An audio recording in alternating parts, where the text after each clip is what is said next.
Good morning, everyone. I am Lorenzina Bruno, Financial Manager in the financial sector dealing with the LIFE program. And we are going through the financial aspects that are important for you to take into consideration when you will prepare your application for the FPA and for the SGA. Next slide, please. So first, we will go through some reference material links. So in the EU funding and tender portal, you will find information on the calls and specifically important documents that will give you further information, such as the model of the grant agreement for operating grant, but as well as the model of the framework partnership agreements and the call documents and the application forms.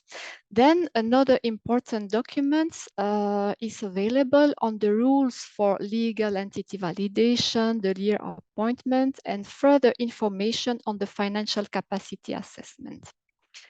Another interesting document is the annotated grant agreement, which details the provisions of the grant agreement.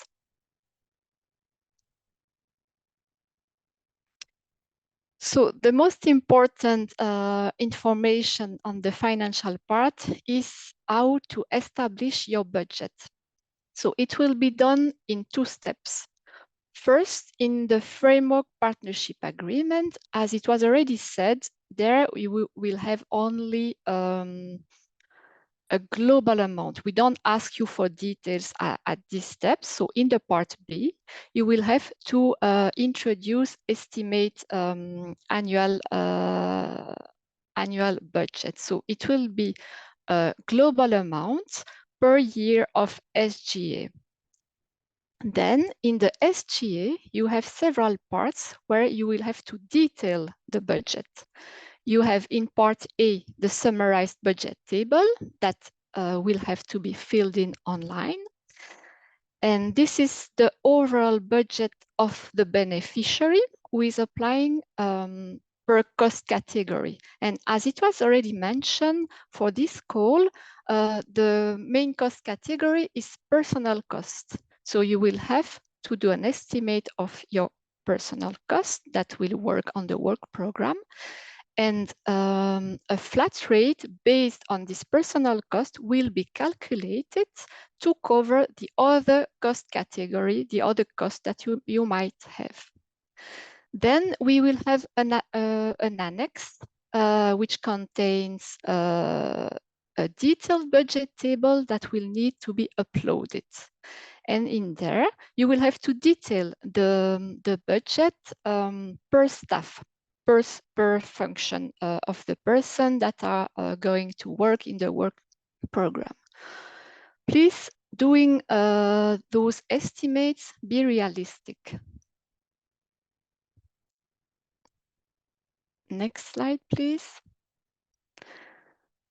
So here we are in the FPA application form, and as we said, here we will need the global information per year of the SGA, so for the 2 years to which it applies. So this is the multi-annual budget estimate. You have a part that relates to the cost, another part on income and EU contribution. So in there you have to give us the following information: the personal cost for the work program activities, the total personal cost. Then you apply the flat rate of 50% on those personal costs, and those two, you add up those two amounts, and this will constitute the total estimated cost. Then we have the income side that will show us that you are able to co-finance the grant amount that you might receive. This could be constituted by membership contributions and subscriptions to also from financial contribution by third parties or income generated by the activities if you have. And those three will constitute the total estimated income. Then you have to indicate the requested grant amount. The total estimated cost should equal to the total income plus the requested grant amount. Next slide, please. So now we are going to the more specific detailed budget, which is part of the SGA application form. More specifically, this is in part A. This is the budget that you will have to encode online. So you have the expenditure side, and then you have the income side. You will have to indicate, so as Joël was saying, and it's quite important to remember, it's a mono-beneficiary grant, so you will have one line to fill in. And the main cost category is the personal cost. So you will have to indicate the personal cost for your organization. And then you will apply the 50% flat rate, which is 50% of the personal cost. And this flat rate is covering the other cost categories that we have in all the normal grants, which are the subcontracting, purchase, and other direct cost categories. Then those are the total eligible costs. To this total eligible cost, we will apply the maximum funding rate, which is 70% as indicated in the call. And again, there is this limitation of 70% and as well the limitation of 700,000 euros as it was also previously mentioned. Another crucial information that is needed in the budget is the requested EU contribution that we will ask, and that might be lower than the maximum contribution allowed. Then we have the rest of the income side of the budget. As I was previously mentioned, it could be income generated by the project. In-kind contribution is not allowed under this call. Then you could also have financial contribution and your own resources. This will constitute the total estimated income. Please make sure that the total estimated costs are in balance with the total estimated income. Another important element is that those amounts that you are going to encode in this form, the personal cost, the flat rate amount, the total eligible cost, and the requested funding are also indicated in other parts of your application. So please make sure that there is consistency with the amounts encoded in all the other parts, in part A, part B, and in the detailed budget.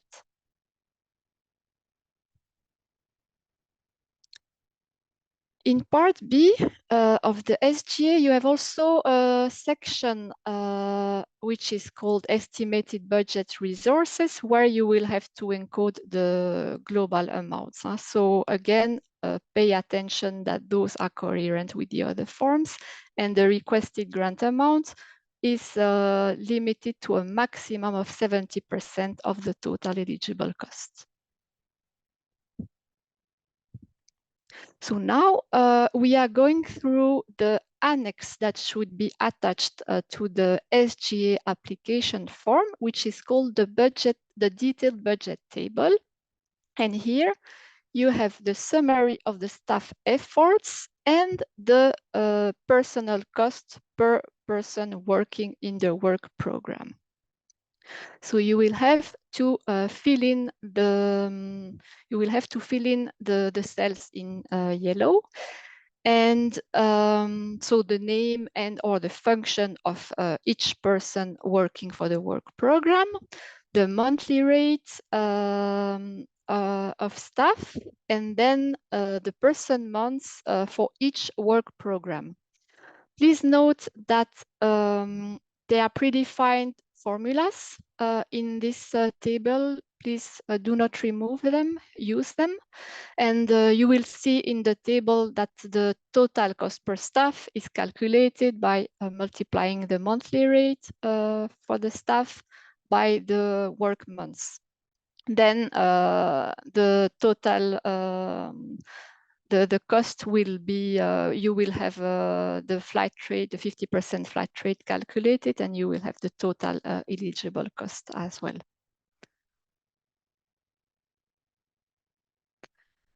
When you establish your budget, it's important to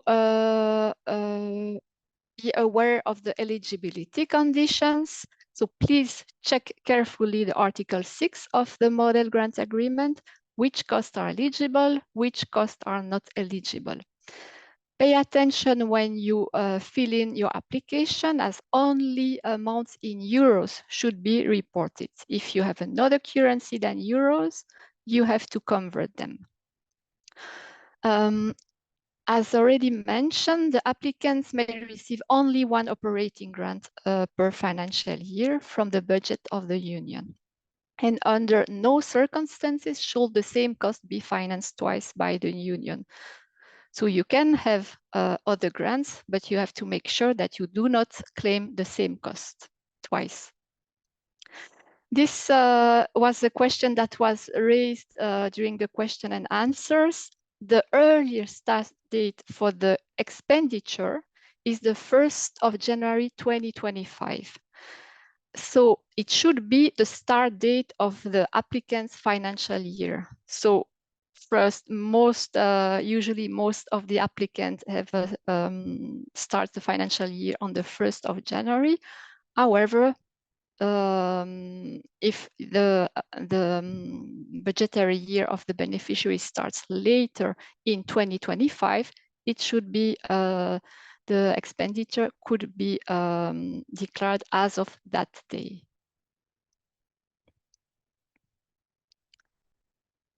So now we are going through the Article 6 eligibility condition of the Model Grant Agreement. Before going through it, it's important to remind again. So we are talking about eligible actual cost for the personal cost category. And then we have the 50% flat rate that is covering other cost category. So in order to be eligible, the cost should be actually incurred during the project duration, with the exception of the cost relating to the preparation of the final report or of the certificate of the financial statement. Then it should belong to the budget categories of the call. In this case, it will be the personal cost. They should be directly related to the action and necessary for the implementation of the project. It should be identified and verifiable in the accounts of the beneficiary and compliant with their national law on taxes, labor, and social security. They should also be reasonable, justified, and comply with the principle of sound financial management. And on those actual costs, we will apply, you will have the 50% flat rate.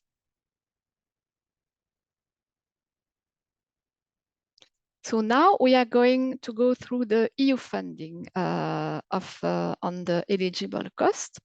So the system, as we were going through this while I presented the table, but the system will calculate the theoretical maximum amount of EU funding that can be requested, and that will be calculated based on the 70% funding rate as it indicated in the call. And the beneficiary will have to enter manually the EU requested funding. This can be lower than the maximum allowed. For instance, in case you have funding from other co-financer or income of the project or higher own funding that will allow you to co-finance. So it means that you would not need the entire funding. The maximum grant amount is the maximum grant decided by the EU. So it normally corresponds to the EU funding, but it may be lower, as I was saying. Yeah?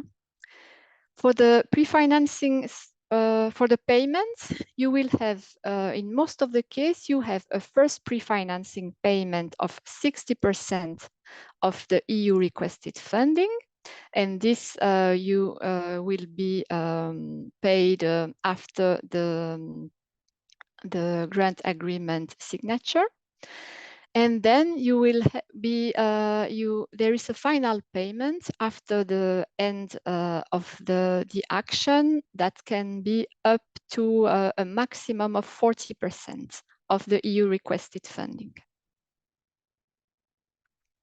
Now we are going through the only cost category under this LIFE operating grant. So we are talking about the personnel cost, and the personnel cost that can be presented are costs for employees or equivalent, or cost for natural person or seconded persons working on the work program. For the employees, those are limited to salaries, social security contribution, taxes, and other costs linked to the remuneration if they arise from national law or employment contracts or equivalent appointing act. Then for cost for natural person and for seconded person, so natural person, those are person working under a direct contract than employment contract, and seconded person are a person seconded by a third party against a payment. And those costs might be eligible if they fulfill the following conditions. They should work under conditions similar as those of an employee. For instance, in the way the work is performed and organized, on the tasks that are performed and the premises where they are performed, and the teleworking conditions. Then the results of the work should belong to the beneficiary, unless this has been agreed otherwise with the beneficiary. So now we are going through the calculation methods per type of staff.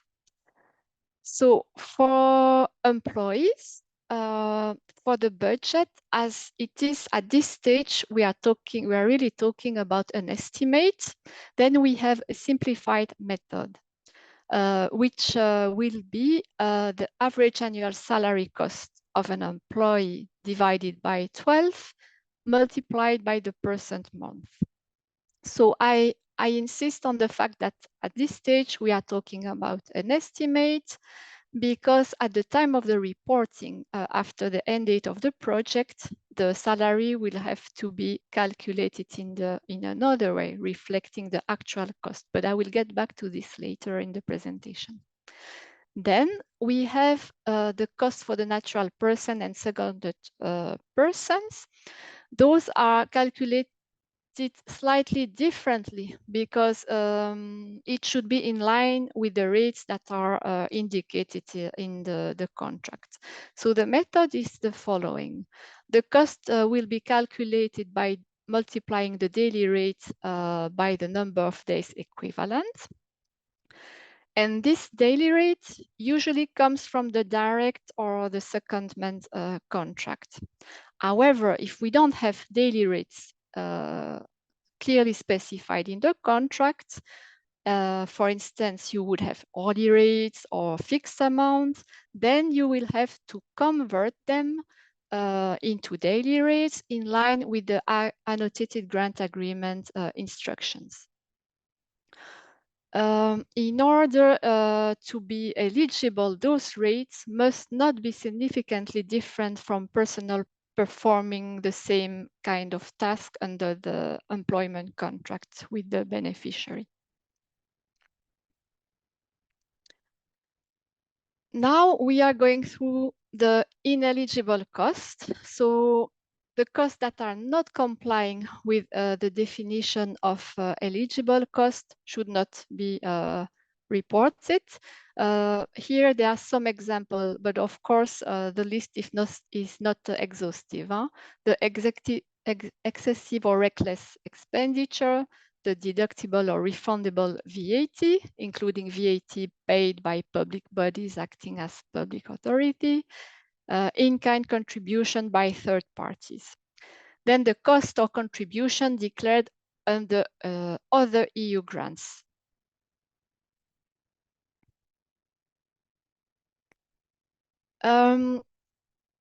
Now, in fact, taking in consideration some difficulties or some sources of misunderstanding, let's say, in the previous grant agreement preparation. So this is the step if your proposal is selected for funding.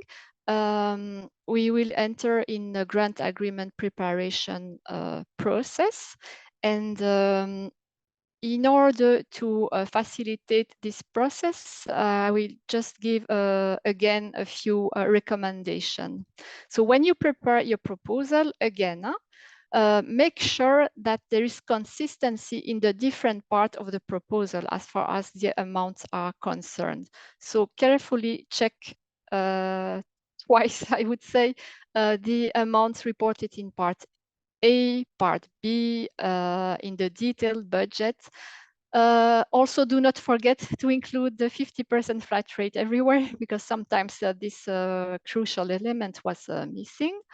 During the process, for the NGOs that had operating grant during the previous years, it might be that we would question ask for clarification in case there are substantial increases in the personnel cost compared to the previous year grants. Then last reminder on this, budget should be in balance. Expenditure should equal to income. On that specific issue, do not forget to include your own contribution. Because with this element, we want to make sure that you're able to co-fund the amount that you might receive as EU funding.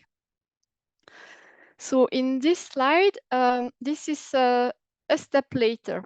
If you got a specific grant agreement, during the project implementation, it's important to take into consideration those elements, specifically for the end of the action, for the reporting and the preparation of the final report submission and final payments. The main important element, and that might be sometimes misunderstood, it's the way the personnel costs are calculated. So please make sure to apply the correct method for calculating the personnel cost in line with the annotated grant agreement, which is quite detailed. So the personnel cost is calculated based on 3 elements. Daily rate multiplied by daily rate, the equivalent, and working time factor. So those 3 elements are multiplied. The daily rate is calculated by taking the salary cost of the person divided by 215 days. The number of days per year cannot be higher than 215 days. Otherwise, you would declare more costs than your annual salary cost, which cannot be accepted. And then you have the working time factor, for instance, full-time 100% or part-time 50%. As some of you may know, we have developed personal cost calculation tool in order to support you to correctly present personal cost, and which basically calculates the personal cost the personal cost in an Excel table. This is not mandatory. However, we highly recommend you to use it because it's really a support for you in order to avoid potential errors at the time of the reporting. For the salary component, make sure that you are taking only eligible cost into consideration. And it is mandatory to keep time registration. There is no, we don't have a mandatory template. So you could use your own registration system. However, please make sure to always clearly indicate the link to the operating grant. So it's not mandatory to use a specific template. However, we highly recommend you to use the time declaration template that is available in the portal. In there, you have only the time worked on the work program. However, if you decide to use it, when you fill in this template, make sure that this is consistent with the time registration, your own time registration. So those were some elements that we thought it would be useful to remember if you got a grant. So it was just a small reminder. Of course, there are further details, information in the reference document. Yes, this we are coming at the end of this financial session. Thank you for your attention.